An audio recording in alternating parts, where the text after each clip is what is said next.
Isa ka ba sa nahihirapang gumawa ng chicken cordon bleu? Bakit di natin gawing chicken cordon bleu balls? Sing sarap pero di sing hirap. Tara na at lutuin na natin. Sa recipe na ito ay gagamit tayo ng ground chicken. Lagyan natin ito ng ham, ginadgad na cheese, breadcrumbs, harina o all-purpose flour, salt, ground black pepper, at garlic powder. Halu-haluin hanggang maging well combined ang lahat ng mga sangkap. Kung nanonood ka pa rin at this point, paki-comment naman kung saan lugar kayo nanonood para alam namin kung saan nakaabot ang video na ito.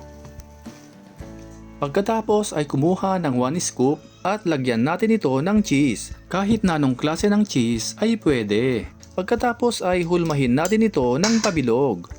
By the way, shoutout nga pala kay Ma'am Aida Kaiser from Germany, Tess Corpus of Echage Isabela, at sa ating top fan na si Ma'am Silma Villacora of Montalban, Rizal. At sa lahat ng ating avid followers and viewers saan mang sulok ng mundo kayo naroroon, maraming salamat po sa inyong walang sawang pagsuporta.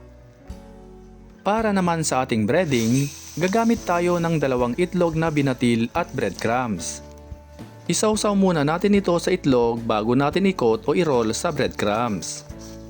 Ang mga sangkap pala na ginamit natin sa recipe na ito ay tansyahan lang. Kayo na ang bahalang mag-adjust. Pagkatapos nating ma-coat lahat, magpainit na tayo ng mantika. Mas maganda na i-deep fry ito para pantay ang pagkakaluto. I-deep fry natin hanggang sa ito ay maging golden brown at huwag kalimutang baliktarin para maganda ang pagkakaluto. At kapag ganito na ang itsura, hanguin na ito.